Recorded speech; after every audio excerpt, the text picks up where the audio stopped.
Amém. Irmãs, a vida cristã é uma vida de batalha. E nós estamos em guerra. E essa guerra, ela tem 3 esferas que eu vejo assim, que chamam mais atenção. Tem a esfera pessoal, que é a carne militando contra o espírito, e o espírito contra a carne.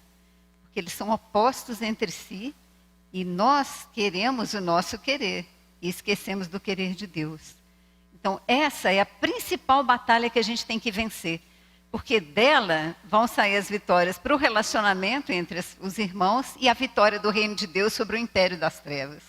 Existe também na esfera interpessoal, que é a minha alma lutando com a outra alma de alguém, né? Para poder, então, acontecer o que Deus quer ou o que o diabo quer. Então, a gente viu o quê? Se eu ponho na primeira esfera de luta, eu coloco a minha mente no espírito, eu vou ter vida e paz. Deus vai ter caminho, não é? Mas se eu colocar a minha mente, cogitar nas coisas da carne, cogitar nas coisas do homem, eu vou abrir uma porta do inferno onde eu estiver. Dentro de mim mesma. Essa luta é dentro de mim, né? Eu preciso aprender a botar a minha mente no espírito. Eu preciso aprender a exercitar o meu espírito. Porque nele é que está a bomba da vitória. Lá que está todo o poder de Deus, né? Em mim, para poder explodir com toda a fortaleza do diabo. Na esfera pessoal, como Ledinha comentou, eu me relaciono com meus colegas de trabalho, com meu chefe, com meu marido, não tenho filho, quem tem ainda tem mais essa esfera de relacionamento. E nessa esfera Satanás entra demais. E nessa esfera onde as almas se batem, eu preciso aprender a me humilhar, a considerar o outro superior a mim mesmo. Eu preciso aprender a perdoar. Eu preciso aprender a pedir perdão. Sem essas armas, eu não consigo vencer essa batalha. Porque o meu velho homem é muito forte, né? E ele sempre vai querer prevalecer.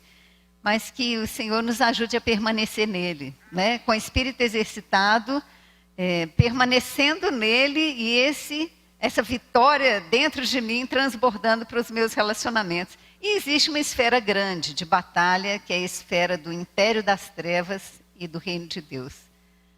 Irmãs, vamos focar na primeira esfera. É ela que vai nos fazer vencer na questão dos relacionamentos e ela que vai fazer com que a igreja tenha uma postura vitoriosa no reino do inimigo. Bem, então a gente, para lutar, precisa saber quem são os inimigos, né? Então, onde é que eles estão? A palavra é clara que Satanás, o diabo, ele é nosso adversário. A gente já sabe dele. Tem os principados, tem as potestades, tem as forças espirituais do mal nas regiões celestes. Tem o mundo que nos rouba de Deus. Tem o pecado que faz separação entre nós e Deus. Tem a morte que abate o nosso espírito. E a gente não consegue falar um amém, não é? Mas tem uma coisinha terrível chamada velho homem, que é o cooperador de Satanás dentro de nós. Esse aí a gente tem que prestar atenção nele, porque ele realmente abre porta para o inimigo. Ó Senhor Jesus, então nós precisamos pedir ao Senhor, uma coisa que eu sempre orava, eu falava assim, Senhor, pinta na minha vida o inimigo de vermelho, para onde ele passar eu enxergar. Está ali camuflado na minha vontade, está ali camuflado na minha falsa humildade, está ali camuflado no meu bom serviço, e tantas outras coisas que o inimigo vem, às vezes na minha bondade natural. O velho homem, ele se camufla, né? Porque ele tem 6.000 anos de história com o pecado, com Satanás. Eu tenho essa herança toda que eu trago para mim.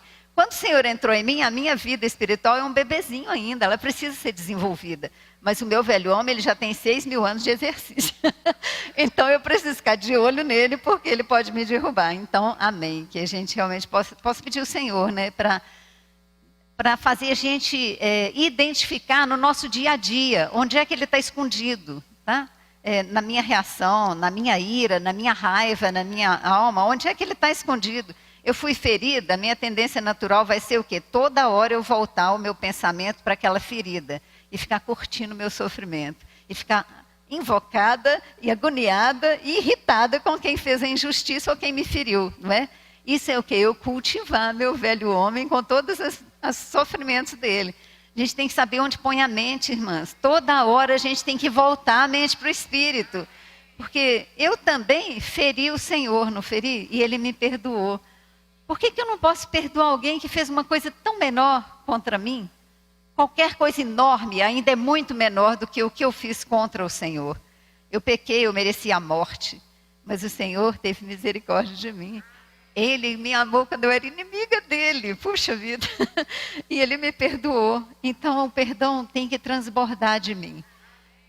Irmãs, eu estar aqui viva e estar falando com vocês já é um testemunho vivo de que o reino de Deus é vitorioso. Porque Satanás tenta derrubar a gente de várias maneiras, tenta calar a nossa boca, tenta nos imobilizar para que a gente seja paralítico em relação às coisas de Deus, seja mudo, seja cego, mas o Senhor Jesus é maravilhoso demais, né?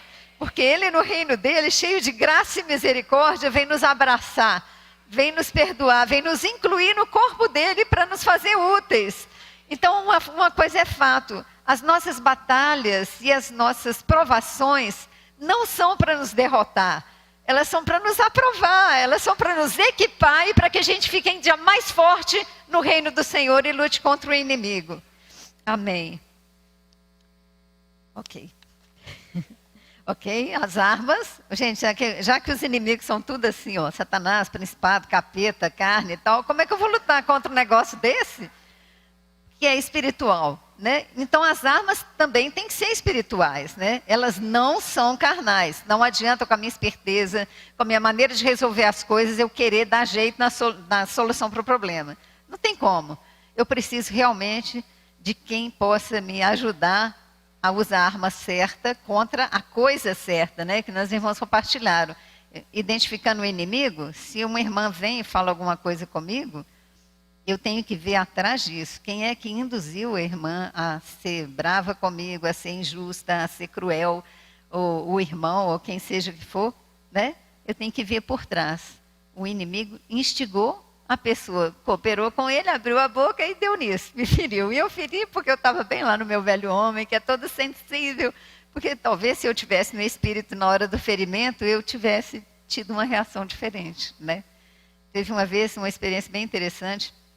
Eu estava conversando com o César, daí de repente ele fez uma brincadeira que me ofendeu. Falei assim, nossa, como é que pode um treco desse? Aí eu fiquei assim, falei, indignada, sabe? Daí na hora que eu indignei, eu lembrei que um irmão tinha compartilhado uma vez assim, defunto sente dor? Não, né? Não sente. Falei, epa, então era muito viva. Eu estava no velho homem e nem tinha percebido. Aí aquela situação me ajudou a ver onde eu estava. Eu não estava no espírito coisa nenhuma. Eu estava distraída na minha mente e fiquei magoada. Aí o Senhor falou assim, ó, precisa arrepender. Aí eu comecei a chorar. Aí o César falou assim, o que foi? Falei, não, eu estou pedindo perdão para o Senhor aqui, que eu acabei de descobrir que eu não estava no espírito. Aí ele falou, foi o que eu falei? Aí eu falei, não, quer dizer, sim, porque foi me ajudar a ver onde eu estava, mas não, a culpa não é sua, a culpa é minha. Então foi tão bom, a gente orou, sabe, orou sobre aquilo e que delícia, gente, é tão bom quando o Senhor derrama luz nas trevas da gente e a gente percebe onde está e percebe para onde tem que voltar, né? Uma coisa é certa, as armas que o Senhor nos dá, que são espirituais, elas são poderosas em Deus para destruir fortaleza, destruir sofisma, destruir pensamento que se levanta contra o conhecimento de Deus, né? Destruir e nos levar o nosso pensamento, né, Ellen? Cativo à obediência de Cristo. O nosso pensamento é uma égua rebelde, é igual aquela égua lá de Cantares de Salomão, cheia de força, cheia de determinação, mas é uma égua terrível, bem individualista. Mas graças ao Senhor, no final de Cantares, a gente vê uma sulamita transformada, a duplicação de Salomão, né? E cheia de espírito, e levando o Senhor ainda para os campos de batalha e guerra. Bem, esse arsenal todo de armas espirituais está no meu espírito. O arsenal completo. Irmãs, eu tenho as bombas mais poderosas que bomba de hidrogênio, que arma biológica, é muito poderoso. A gente não tem ideia do poder do Espírito que está em nós. Mas a gente só vai ter ideia se usar o Espírito, né? Então, nós precisamos usar o nosso Espírito. E eu acho que uma das principais maneiras da gente usar o Espírito, uma arma bem poderosa, é a oração. Irmãs, a oração é um negócio tremendo. A oração é uma via de mão dupla, é falar com Deus, é abrir caminho para Deus fazer o que Ele quer fazer. Porque eu, na minha força natural, eu vou agir de uma maneira contrária a Deus e vou piorar a situação, não é? Bem, eu tenho também a palavra. A palavra também é uma espada afiada que penetra, que divide espírito de alma, junta e medula, pensamento, propósito do coração. Ela discerne até as intenções da gente. Então a palavra precisa entrar em nós. Ela primeiro precisa operar em nós, né? Ela operando em nós e tirando aquilo que não é do Senhor, que não pertence a Ele, vai me tornar muito mais eficaz, né, nessa luta. Eu tenho um nome para invocar. Oh, Senhor Jesus! Mas a gente invoca tão pouco. Por que invoca pouco? Eu acho que é porque a gente acha que é forte, que dá conta sozinho. Porque quem invoca é quem percebe que é fraco, que é frágil, que é mortal. E que precisa do Senhor. Então, toda hora, Senhor Jesus, ó Senhor Jesus, Senhor Jesus, Senhor Jesus, Senhor Jesus. Então, em várias situações, né, de alegria, de tristeza, de desespero, de raiva, tudo é, ó Senhor Jesus, vem me ajudar, porque senão eu mato aquele infeliz. Senhor, vem me ajudar, senão eu vou pecar. Senhor, vem me ajudar, porque eu quero ter comunhão contigo. Senhor, vem me ajudar, que eu quero perceber o que o Senhor está falando comigo. Então, eu tenho um nome para invocar. E também para usar o meu espírito, eu tenho os hinos. Gente, os hinos são tão preciosos e maravilhosos, né? Eles são cheios de verdade, são cheios de experiência, são cheios da palavra. Eles me ajudam a voltar para o Senhor. Então, se eu estou com dificuldade, estou murmurando, estou criticando, estou bem perdida na minha alma caída, eu preciso invocar o Senhor. Eu preciso cantar o hino. Eu preciso fazer alguma coisa que me volte para o centro da minha vida, que é o Senhor. Eu tenho a palavra para meditar, para ruminar, eu tenho a pregação do Evangelho que vai ajudar o fluir da vida, e esse fluir da vida vai me limpar também. Tenho o apacentamento, amém.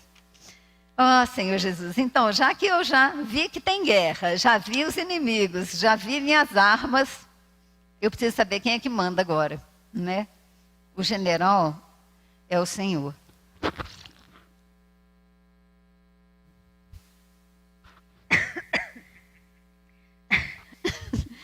Mas a quem que eu obedeço? A gente já sabe, a teoria está ótima. Jesus é o Senhor. E a gente vive falando isso. Mas no nosso dia a dia, quem que manda? Oh, Senhor, Lucas 6,46, um versículo muito rico. O Senhor fala assim, por que me chamais Senhor, Senhor, e não fazeis o que eu vos mando? Oh, Senhor. E é um fato, gente. O Senhor fala para a gente várias coisas durante o dia e a gente não obedece. E ainda chama Ele de Senhor. Quer dizer, eu estou sendo senhora de mim mesma, né? Não está sendo Senhor. Lá em Mateus 7,21, o Senhor fala assim, ó, nem todo que diz Senhor, Senhor, entrará no reino dos céus, mas aquele que faz a vontade do meu Pai que está nos céus. Então lá, em Lucas, falou que a gente não obedece ao Senhor. Aqui está falando que o que fala Senhor, Senhor, e não faz a vontade do Pai, também não vai entrar no reino dos céus. E o pior é que nesse trecho, seguindo esse trecho, ele fala assim, apartai-vos de mim, malditos, porque vocês praticam iniquidade. Eu não conheço vocês. Gente, eu fiquei com os cabelos em pé a primeira vez que eu vi isso. Que eu falei, ué, como é que pode? Está lá expulsando demônio, está pregando evangelho, está fazendo as coisas de Deus, e o Senhor fala que não conhece? Ah, isso aí. A gente precisa realmente conhecer o Senhor. Agora, para conhecer o Senhor, tem um segredinho. Bem, já que Ele é o nosso general, para poder fazer de acordo com a vontade dEle, nós precisamos ouvi-lo, não é? E nós precisamos, quando ouvir, obedecer. Tem um versículo que me toca muito também, que é assim, se hoje, quando ouvirdes a minha voz, não endureçais o vosso coração. Irmão, o Senhor já me falou várias vezes nesse aspecto. E uma vez foi bem chocante, porque o Senhor falou para eu pregar o evangelho numa determinada circunstância, e eu falei que não ia não, porque não tinha como que a pessoa não ia ouvir, porque ela estava em coma. Aí, ela vai ouvir, não vai ouvir, é coma profundo, e o Senhor falou, vai lá e prega o evangelho. Aí, eu falei assim, Senhor, o Senhor matou essa aula? Senhor, cama profunda a pessoa não escuta. Se for superficial, tudo bem, mas profundo não vai ouvir. Aí virei para o canto, o Senhor falou assim, pois hoje, quando você ouvir a minha voz, não endureça o seu coração. Aí, irmãs, eu... é para já. Fui lá e peguei na mão da mulher que estava em coma E comecei a falar com ela do amor do Senhor. Essa mulher começou a apertar minha mão e eu queria correr dali. Aí ela abriu o olho e falou comigo, eu precisava muito ouvir isso, faz uma oração por mim. Ah, meu Deus do céu, o que é isso? Eu falei, foi realmente um negócio muito chocante. Foi bom que me converteu, antes de converter a misericórdia. O Senhor mostrou assim que Ele que é Deus, Ele que é o general, Ele que é o Senhor, Ele que sabe, não sou eu que sei nada, eu só tenho que obedecer. Se eu for simples em obedecer, Deus vai poder fazer o que Ele quer, né? Oh, Senhor Jesus. Então eu preciso, para conhecer o Senhor, entrar no quarto de oração. Entrar no quarto de oração é bom demais, porque é para eu ter comunhão com o meu Senhor. Lá, você fala, aí o Senhor vai te conhecer. Lá, Ele fala, aí você vai conhecer o Senhor. E lá, quando Ele fala, Ele derrama luz nas nossas trevas. E a gente passa a conhecer a gente mesmo. Obrigada. Senhor Jesus. E aí, quando a gente se conhece, o que sobra para a gente? É 1 João 1, de 7 a 9. Quando Ele fala comigo e derrama luz, meu Senhor, eu vejo tanta coisa atrapalhada, tanta coisa que eu tenho que arrepender e confessar. Então, eu arrependo e confesso. E Ele faz o quê? Ele perdoa. E Ele purifica de todo pecado. Oh, e aí Ele pode mexer mais ainda com o que Ele é, com mais luz, com a palavra, com Ele mesmo, né? Ele tira aquilo, em lugar do que me tomas, Tu, Senhor, te dás a mim, né? Então é muito precioso. Então, quem que vem? 1 João 2, 27, né? Que fala da unção do Espírito. Irmãs, nós temos a unção do Espírito. É, trem bom demais! A unção do Espírito, ela nos ensina a respeito de todas as coisas, todas. E ela é verdadeira, ela não é falsa. E ela tem um ensinamento principal, que é o quê? A gente permanecer no Senhor. Amém. Quando eu permaneço nele, aí Ele realmente faz a vontade dEle. Amém. Mas eu preciso conhecer a autoridade, né? E conhecer a autoridade, tem um exemplo do centurião, em Mateus 8:8, que ele chega para o Senhor para clamar por um servo que estava agoniado, doente. Ele estava incomodado com aquilo, perturbado por causa do servo dele doente. E ele veio e pediu ao Senhor para curar o servo dele. Aí o Senhor falou, eu vou lá na sua casa. Mas olha que coisa maravilhosa. Ele fala assim, Senhor, eu não sou digno que o Senhor entre em minha casa. Mas nós também não somos dignos. Mas o Senhor, Ele entrou. Ele entrou e ficou. E ninguém tira. Aleluia. Aí ele falou assim, Senhor, eu conheço a autoridade, né? Eu também estou submisso à autoridade. Também tem pessoas debaixo da minha ordem. Que eu falo, vai, ele vai, vem, e ele vem. Então, Senhor, manda uma palavra, né? Oh, Senhor Jesus. Irmãs, nós precisamos conhecer a autoridade do Senhor na nossa vida dessa maneira. Sabendo que Ele é o Senhor, Ele manda, Ele tem a palavra certa, e eu tenho que cooperar com Ele, porque hoje, né, Miguel comentou sobre as vozes que a gente ouve, Satanás também fala, e ele fala muito, por isso que uma das armas que a gente tem é capacete da salvação, porque a gente precisa blindar a nossa mente de todo o dardo inflamado do inimigo. Porque ele vai falar para a gente, você não consegue, você não vai conseguir pregar o evangelho, você não vai conseguir viver a palavra, você não vai conseguir amar seu marido, você não vai conseguir ter paciência com seu filho, você não vai conseguir obedecer seus pais. Satanás vai falar isso tudo, né? Tentando imobilizar a gente, tentando deixar a gente olhando bem para a gente mesmo, que realmente é uma coisa sem esperança, e a gente tira o olho do Senhor. Né? Então, eu tenho que aprender a ouvir o Senhor e a cooperar com o Senhor. Amém. Então, por conta disso, já que a oração é uma grande arma que eu tenho contra o inimigo, eu tenho que pensar e rever, né? Como é que tem sido a minha oração? Ela é superficial? Ou ela é profunda? Ela é sincera ou ela é religiosa? Ela é mecânica e rápida? Ou não, ela realmente toca no trono de Deus? Oh, Senhor Jesus. O Senhor realmente nos traga, né, para a presença dEle, para ver qual tem sido a qualidade da nossa oração. E que Ele ensine a gente a orar, e que Ele ensine a gente a gastar tempo com qualidade na presença dEle. amando ouvi-lo, amando mesmo se confessar. Gente, é tão legal, porque olha só, ali em 1 João 1, não fala assim, se arrepender. Fala assim, se confessardes os vossos pecados, ele é fiel e justo, não é? Porque o confessar faz parte de um limpar. Eu preciso botar para fora aquilo que está enchendo o espaço que não devia estar enchendo. E quando eu esvazio, isso aí vai dar oportunidade para o Senhor lavar e encher com o que Ele é, né? Então, eu preciso orar dessa maneira, me esvaziando, confessando mesmo, né? Assim, Senhor, perdoa os meus pecados. Não, é confessar, Senhor, a maneira de me relacionar com as pessoas, a maneira de eu me relacionar com o Senhor, a maneira que eu chego na Tua palavra, me perdoa, Senhor. Aí, à medida que você vai orando, o Senhor vai te lembrar, né? Que nem o Senhor lembrou para a Leda lá, irmã tal, matei uma outra ali também. Aí o Senhor lembra, porque Ele é um Deus que fala, Deus vive e um Deus verdadeiro, né?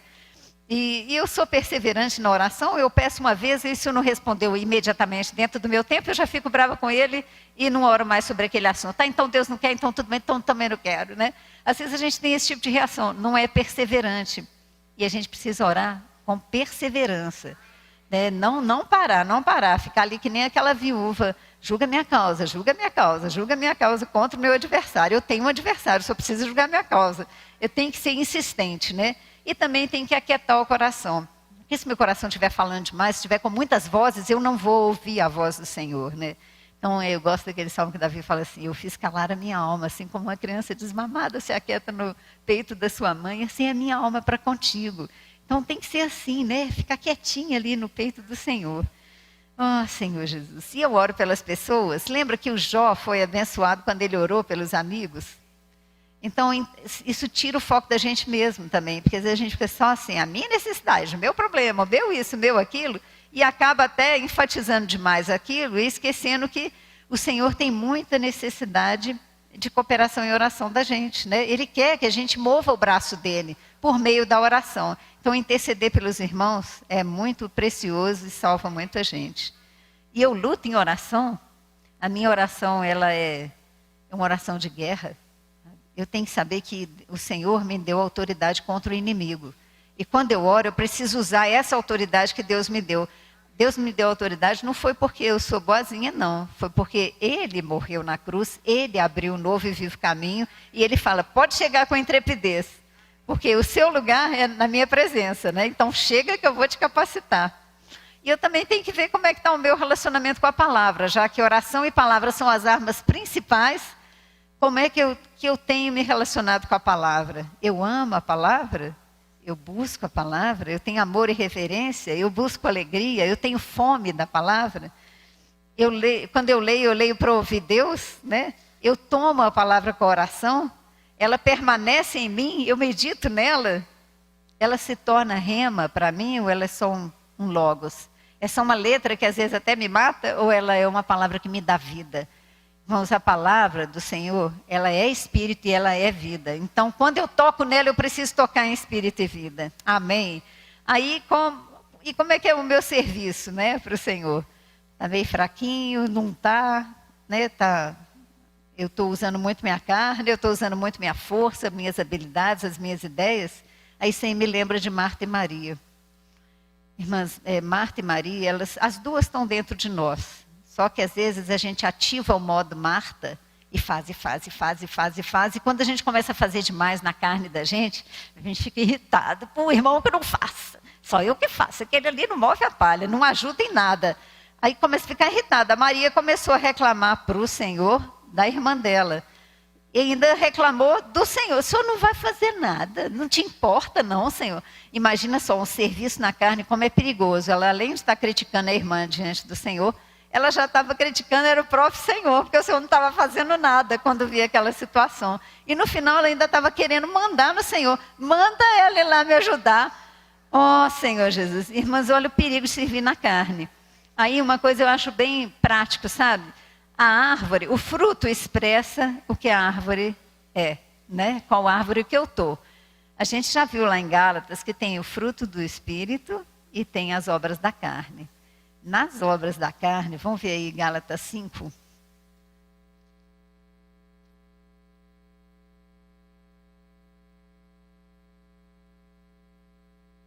Gálatas 5:19. Fala que as obras da carne são conhecidas e são prostituição, impureza, lascívia, idolatria, feitiçaria. Agora olha essas aqui, que aquelas lá às vezes a gente não se relaciona muito, mas inimizade, porfia, que é disputa, ciúmes, iras, discórdias, dissensões e facções e invejas. Isso a gente identifica na gente, não é? Mais fácil? Isso é obra da carne. Isso quer dizer o quê? Eu estou ligada a Satanás e esses frutos estão se manifestando. Então eu preciso me arrepender. Mas o fruto do Espírito, olha como ele ajuda no relacionamento. No versículo 22 fala que é amor, é alegria, é paz, é longanimidade, é benignidade, bondade, fidelidade, mansidão e domínio próprio. Mas contra essas coisas não há lei. É tremendo isso, né? Então eu vou saber onde eu estou de acordo com o fruto que eu estou produzindo, de acordo com o ruído que tem em mim. A Marta, ela ficou muito nela mesma ali. O que aconteceu? Estava sem óleo, começou a fazer barulho, né? Murmuração, reclamação. É assim que a gente é. Então, quando a gente perceber que dentro da gente está enchendo de reclamação, de murmuração, de crítica, de falta de submissão, de rebeldia, mas a gente está cooperando com Satanás. O velho homem está ali só alimentando a nossa alma dessas podridões todas. Nós precisamos reagir, voltar para o Senhor. Falar, Senhor, ó Senhor, de novo eu saí do Espírito, mas eu me volto a Ti, Senhor. Senhor, me ajuda a exercitar mais o meu Espírito, me ajuda a vencer Satanás dentro de mim. Senhor, me ajuda a deixar o Senhor no trono do meu ser todo o tempo, para que o Senhor assim vença nos meus relacionamentos e assim o reino de Deus seja manifesto, né? Oh, Senhor Jesus, amém. Amém. Então, irmãs, o que o Senhor, na verdade, quer fazer com a gente é nos fazer um convite, tá? Ele quer nos convidar para descansar nele, na comunhão com ele, mesmo no tempo de guerra. Eu não vou fazer com a minha força a vitória. Não vai aparecer por causa do meu esforço. A minha vitória vai aparecer por eu estar oculta no Senhor, em comunhão com Ele, deixando Ele derramar luz, me fazer arrepender, me fazer confessar, me encher da palavra, exercitar o meu espírito e dar caminho para Ele. Oh, Senhor Jesus, amém. Irmãs, olha, o fato de eu estar viva aqui e falando, realmente é um testemunho vivo de que o reino de Deus é vitorioso. De que vale a pena persistir, de que vale a pena perseverar. Em vários momentos de luta, às vezes a gente quer até desaparecer dos irmãos, né? Quer se guardar tanto que se isola e que morre de vez mesmo. Mas nós precisamos do corpo, nós precisamos da igreja, nós precisamos da oração uns dos outros, nós precisamos da comunhão. Sem comunhão a gente vai cair. Mas graças ao Senhor, pela vida maravilhosa que Ele implantou em nós, pelo Espírito excelente que há em nós e que a gente pode, junto com Ele, cooperar com Deus para que a vitória do reino de Deus se manifeste. Amém.